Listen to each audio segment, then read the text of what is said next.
You design a game with a purpose. Does that ring a bell, those who did 117? Right? It's create a game, and you're clever because you design it so it emphasizes consistency, or it emphasizes getting to spaces, or it emphasizes something that will cause a skill to be needed that you need to develop. But when you rate the game up, the scoring rules, the start, restart rules, in-play rules, will ensure that that thing that you want to work on gets used.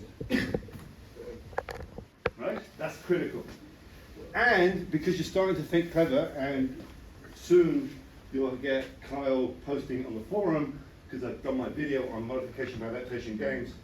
I just helped them do it today, this morning.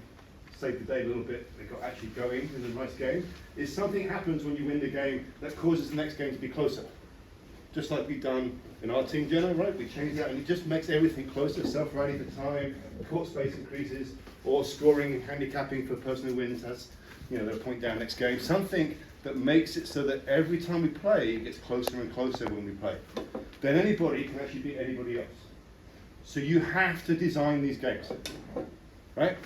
Now to help you, because I've been doing this for 20 years, I have lots of games.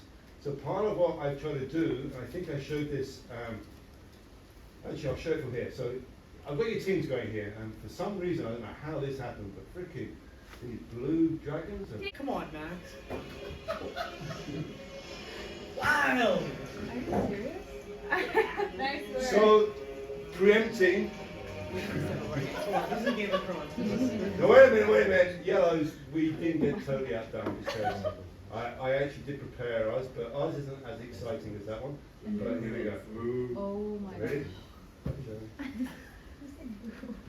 Here we go. What? Timbits. Aw, that's so cute. That's Timbits. Yeah, Alright, so Macassini, you better catch up now. Oh, you just wait, we're just getting going. Alright, so the idea of this is preempting, but I just wanted to flick ahead a little bit here, because I think I did it so if you go, this is how it works. If you play the slideshow, what happens here is an index, so every page will come back to this one. So if I want to go to management, I just go here, and here's the equipment managers page. And these are things you're going to build into your group. But here's some practice setups for the equipment, and you don't set it up, you get your team doing it. But these are actually games I've used with middle school students a lot. And I organized it around this idea of animals. So I used animals as a way of getting at tactical concepts. And then there's games that focus on different aspects of being consistent, right? So all these games are consistency games, right? To help you get a good idea of how to do that. And then this is where it works into monkey games, hitting to spaces, outmaneuvering the opponent, and then all these games exaggerate hitting to spaces, right? So I think I'll give you examples of games, and the idea we can use these games when we do our team practices, you put it together, and from now on, every Thursday will be no class, but there will be drop-in pickleball. And when I was a teacher, this used to be at recess, after school, I'd create little clubs, and basically I had task cards, and then kids would use the task cards to practice. And I would be, by invitation, coming to help. It's a great way of teaching, it's just like being a coach.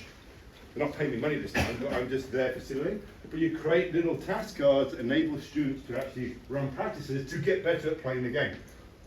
And actually, funny enough, they want to. They don't need you telling them, but they've got choice. So these are all available to you now. Each of you have a portfolio for your team, which each of you can edit. And each role in that team has a different responsibility. And at the end of this term, you will self-assess yourself on how well you did your particular role for your team. And you'll rate yourself on a scale from emerging, developing, proficient, or extending. Right? And so in your team, if you click here, it'll go to your team roles, and you can see what you're doing. And as I add things in, the ones in red are slightly new, but the third or fourth option, I'm going to allow the group to start adding. So if you're doing the role, you go, this would be a good idea for this role. And then we can add criteria, because you're realizing as you own the role, this would be a good thing for my role to do. So here's the criteria that this is what it sort of gets for each team. and I'll be developing that with you, so you will be able to self-assess when you think you've done it. Okay? If you do your teaching, I really advise you to look at these clips here, just after watching this morning's lesson. Just look at these and remind yourself these are critical to help you teach well. But kids will help you learn well. When you do a teaching lesson, there's called a task presentation survey at the end. So after every lesson plan that you do, there is at the end a link. So if I go into your teaching leads for Silent 3, whoever teaches, you've got your lesson. At the end of the lesson, your assistant will be filling in under these headings. Right? So these are the broad questions that prompt you to think about the whole lesson. The person who taught will click on this one, and this is your next reading. It's chapter 4, task presentation. So what I've done here is I've created a structure last year in 2021, and we'll use it again this year. You click on here, it goes to the chapter, the task presentation. You read it, and then you go through and you answer these questions. And the idea is I'm scaffolding you based on you presenting a task in class. How well did you do the things that Rink suggests you should do? You're not meant to be perfect. Oh, I haven't even thought of that. Oh, that's a great, I did that. So go through it as a way of getting you to do that reading and really help you present your game well, present your task effectively, do your progression effectively, get feedback presented, scan the class, move around, pull the kids out to do demo, redo a task to show how to do it better, get an emphasis on the cues that really start to work. All the things that Rick talks about in that chapter will help you teach better. When you submit this, I get a notification. I then look at that, and then I take that, your stuff, and I post it in the end of the lesson, and I look at your peers' reflection and what you did in this survey, and I put it all together so it's ready for your portfolio, and I respond.